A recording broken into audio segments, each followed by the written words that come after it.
Assalamualaikum warahmatullahi wabarakatuh. Nama saya Safia Milaidi, NIM T2019 1096. Alhamdulillahirrahmanirrahim. Pada kesempatan kali ini saya masih diberikan kesehatan untuk mengerjakan tugas ujian tengah semester, bimbingan dan konseling.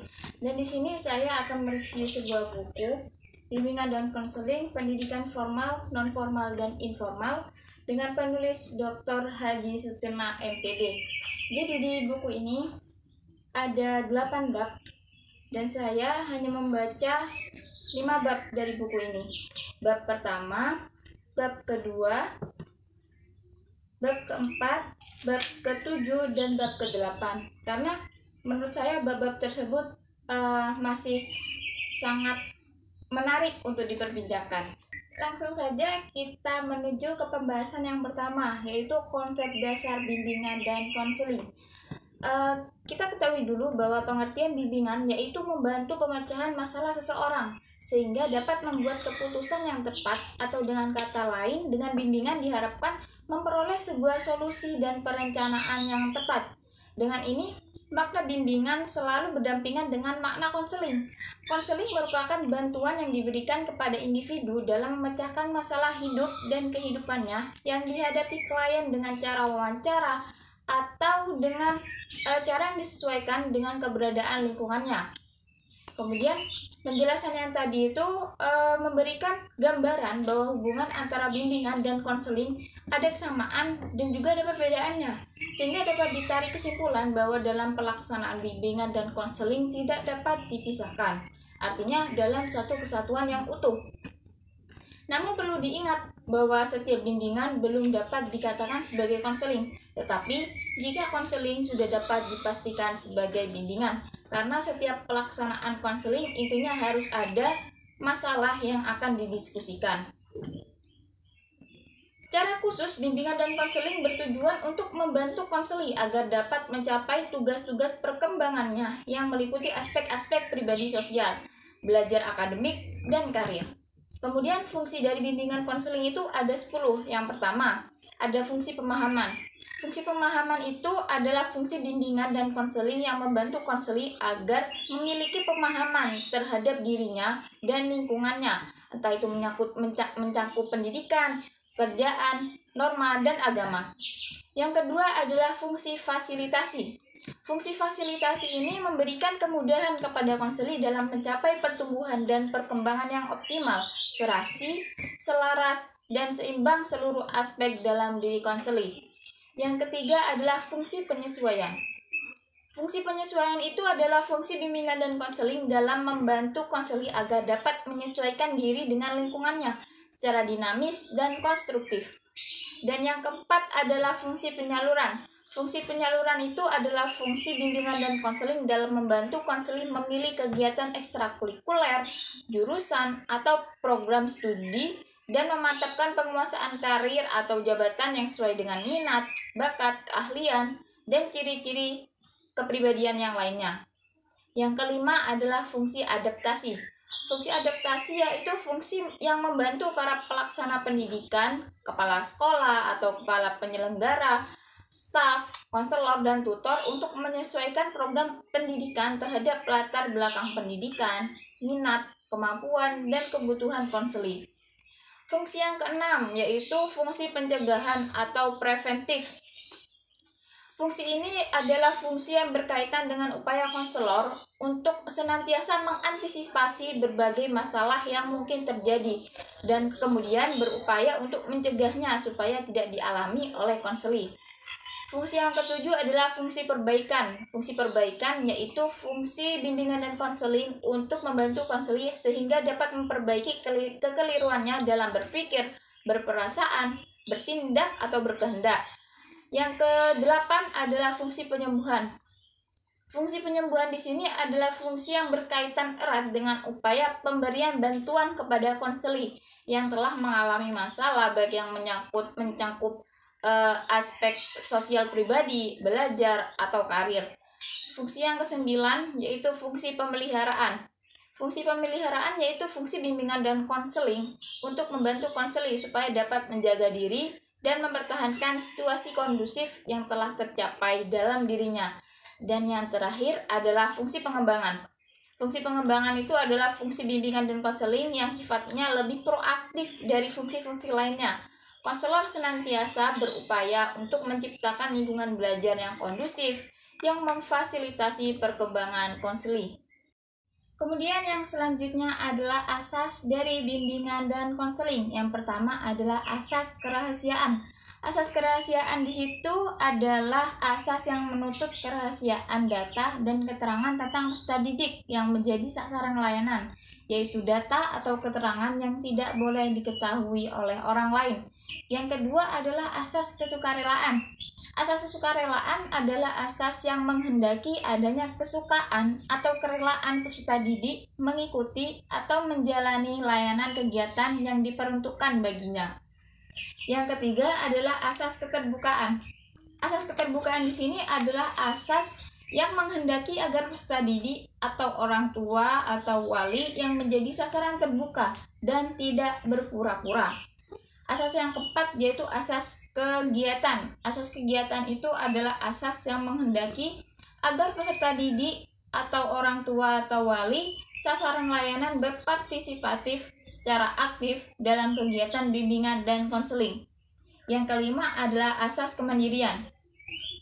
Asas kemandirian yaitu asas yang merujuk pada tujuan umum bimbingan dan konseling, yaitu agar peserta didik itu diharapkan menjadi individu yang mandiri. Asas yang keenam adalah asas kekinian, yaitu asas yang menghendaki objek sasaran layanan bimbingan dan konseling adalah permasalahan kondisi sekarang. Asas yang ketujuh adalah asas kedinamisan, yaitu asas yang menghendaki agar isi layanan bergerak maju, tidak monoton, dan terus berkembang. Asas yang kedelapan adalah asas keterpaduan, yaitu asas yang menghendaki agar adanya layanan yang dilakukan guru atau pihak lain saling menunjang, harmonis, dan terpadu. Asas yang kesembilan adalah asas kenormatifan, yaitu asas yang menghendaki agar layanan diselenggarakan berdasarkan norma-norma yang ada, yaitu norma agama, norma hukum, dan yang lainnya. Asas yang ke-10 adalah asas keahlian, yaitu asas yang menghendaki diselenggarakan atas dasar-dasar profesional. Asas yang ke-11 adalah asas alih tangan, yaitu asas yang menghendaki agar pihak-pihak yang tidak mampu menyelenggarakan layanan secara tuntas mengalih tangankan ke pihak yang lebih ahli. Dan yang terakhir adalah asas tuturi handayani, yaitu asas yang menghendaki agar layanan secara keseluruhan dapat menciptakan suasana yang mengayomi, bisa memberikan rasa aman, terus mengembangkan keteladanan, memberikan rangsangan dan dorongan, serta kesempatan yang seluas-luasnya kepada peserta didik untuk maju. Tidak ke bab kedua. Bab kedua itu menjelaskan tentang landasan pelaksanaan bimbingan dan konseling bagi guru mata pelajaran. Landasan pelaksanaan layanan bimbingan dan konseling bagi guru mata pelajaran yaitu faktor-faktor yang harus diperhatikan dan dipertimbangkan ketika guru mata pelajaran akan memberikan layanan bimbingan dan konseling. Pada saat berlangsungnya proses pembelajaran, baik di dalam kelas maupun di luar kelas, guru BK memiliki tempat secara khusus untuk memberikan layanan bimbingan dan konseling, sedangkan untuk guru mata pelajaran, di saat berlangsungnya proses pembelajaran sebagai bukti perannya sebagai pembimbing. Landasan-landasan tersebut yang pertama adalah landasan filosofi. Landasan filosofi adalah landasan yang memberikan arahan dan pemahaman secara khusus dalam melaksanakan setiap kegiatan bimbingan dan konseling. Landasan filosofis ini cenderung berkenaan tentang pertanyaan-pertanyaan filosofis tentang hakikat manusia, karena tanpa memahami filsafat manusia, pelaksanaan layanan bimbingan dan konseling akan menjadi tidak optimal hasilnya. Oleh karena itu, landasan filosofis harus diperhatikan secara sungguh-sungguh oleh setiap pelaksana layanan bimbingan dan konseling. Landasan yang kedua adalah landasan psikologis. Landasan psikologis merupakan landasan yang dapat memberikan pemahaman bagi konselor tentang perilaku individu yang menjadi sasaran layanan atau yang disebut dengan klien ya. Kemudian landasan psikologis berkaitan erat dengan proses perkembangan manusia yang sifatnya unik, berbeda dari individu lainnya dalam perkembangannya. Landasan yang ketiga adalah landasan sosial budaya atau kultural. merupakan landasan yang dapat memberikan pemahaman kepada konselor tentang dimensi kesosialan dan dimensi kebudayaan sebagai faktor yang mempengaruhi terhadap perilaku individu. Yang keempat adalah landasan ilmu pengetahuan dan teknologi. Dengan adanya landasan ilmiah dan teknologi ini, maka peran konselor di dalamnya mencakup pula sebagai ilmuwan, sebagaimana yang dikemukakan oleh McDaniel, bahwa konselor adalah seorang ilmuwan. Sebagai seorang ilmuwan, konselor harus mampu mengembangkan pengetahuan dan teori tentang bimbingan dan konseling, baik berdasarkan hasil pemikiran kritisnya maupun melalui berbagai bentuk kegiatan penelitian. Yang kelima adalah landasan pedagogis. Landasan pedagogis ini dapat ditinjau dari 3 segi. Yang pertama adalah pendidikan sebagai upaya pengembangan individu dan bimbingan salah satu bentuk kegiatan pendidikan. Yang kedua adalah pendidikan sebagai proses bimbingan dan konseling. Dan yang terakhir adalah pendidikan lebih lanjut sebagai tujuan layanan bimbingan dan konseling. Artinya bahwa pengembangan individu atau peserta didik atau mahasiswa di jalur pendidikan formal, non-formal, atau informal hanya akan berkembang optimal jika hanya seluruh rangkaian kegiatan pendidikan berjalan dengan optimal, yaitu penyelenggaraan pendidikan, pengajaran, dan bimbingan. Landasan yang keenam adalah landasan religius. Landasan religius ini dalam layanan bimbingan dan konseling ditekankan pada 3 hal pokok, yaitu manusia sebagai makhluk Tuhan, sikap yang mendorong perkembangan dari peri kehidupan manusia berjalan ke arah dan sesuai dengan kaidah-kaidah agama, dan yang terakhir adalah upaya yang memungkinkan berkembang dan dimanfaatkannya secara optimal suasana dan perangkat budaya, termasuk ilmu pengetahuan dan teknologi, serta kemasyarakatan yang sesuai dengan meneguhkan kehidupan beragama untuk membantu perkembangan dan pemecahan masalah. Dan landasan yang terakhir adalah landasan yuridis formal. Landasan yuridis formal ini berkenaan dengan berbagai peraturan dan perundang-undangan yang berlaku di Indonesia tentang penyelenggaraan bimbingan dan konseling yang bersumber dari Undang-Undang Dasar, Undang-Undang, Peraturan Pemerintah, Keputusan Menteri, serta berbagai aturan dan pedoman lainnya yang mengatur tentang penyelenggaraan bimbingan dan konseling di Indonesia. Bab yang selanjutnya, bab 4, menjelaskan tentang bimbingan komprehensif. Bimbingan dan konseling komprehensif merupakan sistem kegiatan yang dibuat guna membantu klien dalam mengembangkan potensi dirinya seoptimal mungkin. Namun dalam prosesnya, siswa tidak selalu mengalami perkembangan yang baik, namun terkadang sifatnya tak stabil. Oleh sebab itu, guna membantu siswa dalam perkembangannya perlu diberikan layanan bimbingan dan konseling yang komprehensif. Titik berat bimbingan dan konseling komprehensif adalah mengarahkan peserta didik agar mampu mencegah berbagai hal yang dapat menghambat perkembangannya. Selain itu, melalui hal preventif, peserta didik mampu memutuskan dan memilih tindakan-tindakan tepat yang dapat mendukung perkembangannya. Ada 4 komponen dalam pelayanan bimbingan dan konseling komprehensif, yaitu yang pertama ada kurikulum bimbingan, perencanaan individual, pelayanan responsif, dan dukungan sistem. Yang pertama adalah layanan dasar atau kurikulum bimbingan dan konseling.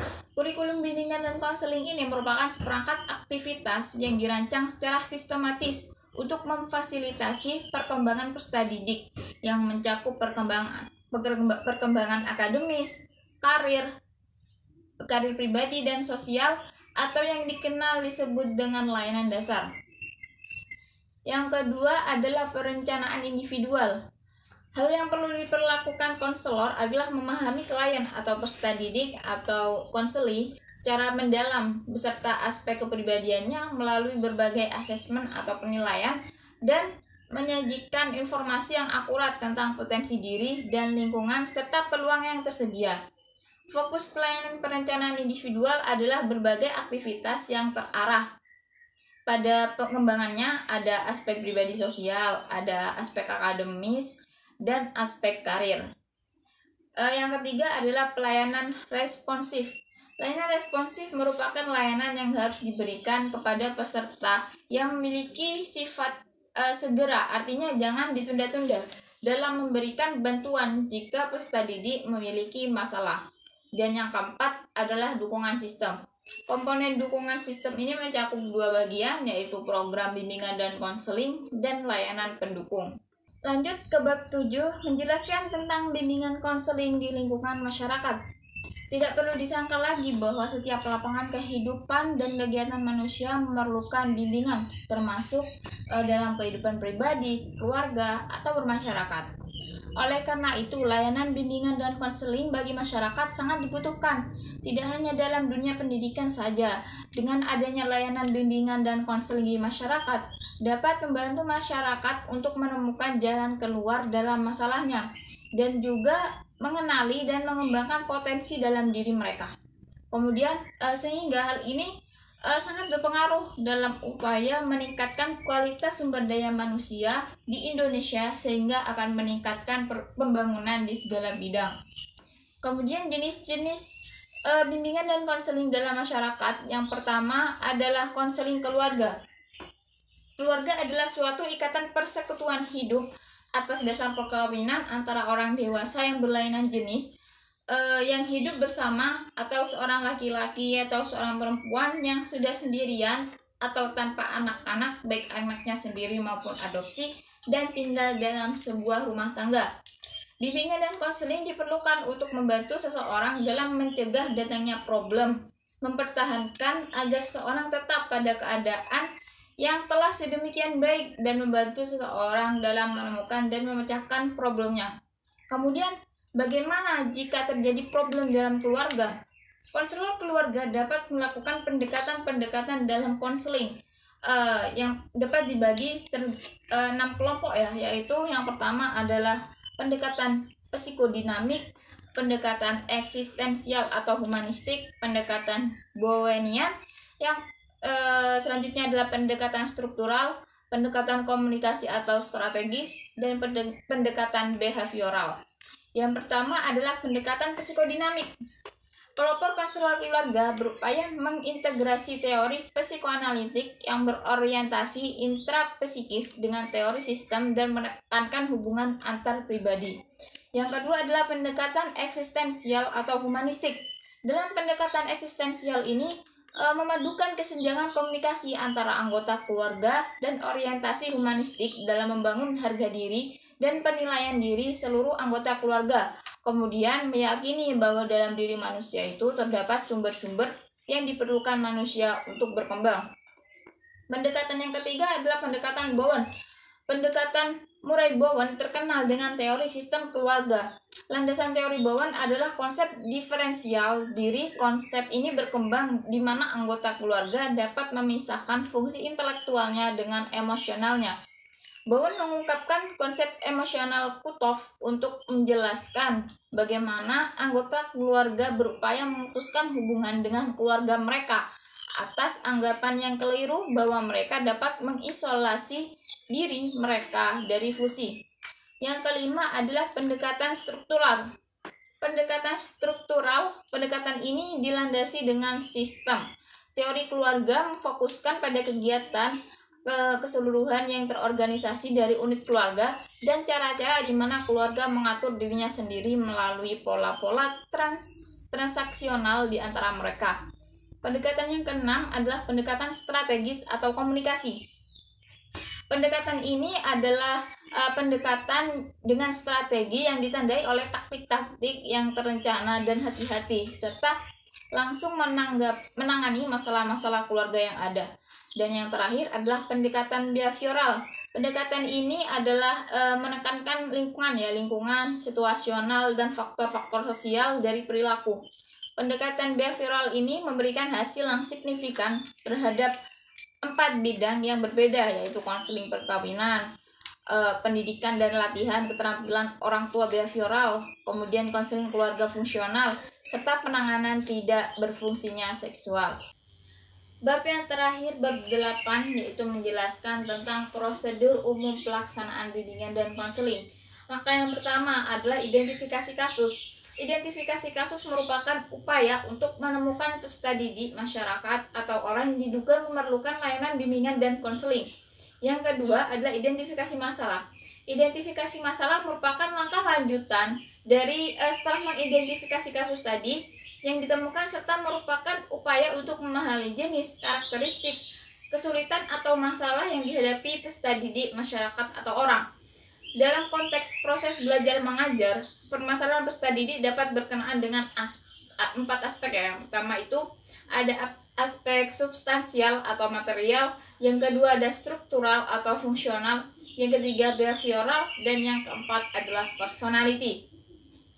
Langkah yang ketiga adalah melakukan diagnosis.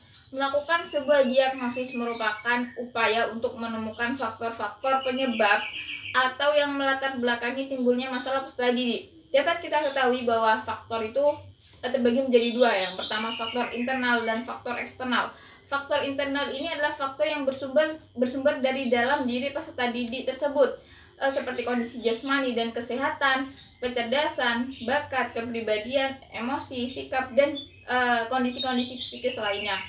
Yang kedua adalah faktor eksternal. Faktor eksternal ini seperti lingkungan rumah, lingkungan sekolah, termasuk di dalamnya faktor guru dan lingkungan sosial dan sejenisnya.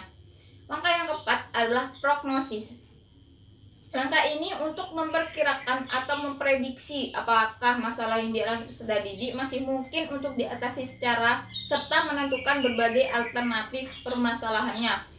Yang kelima adalah remedial atau alih tangan kasus.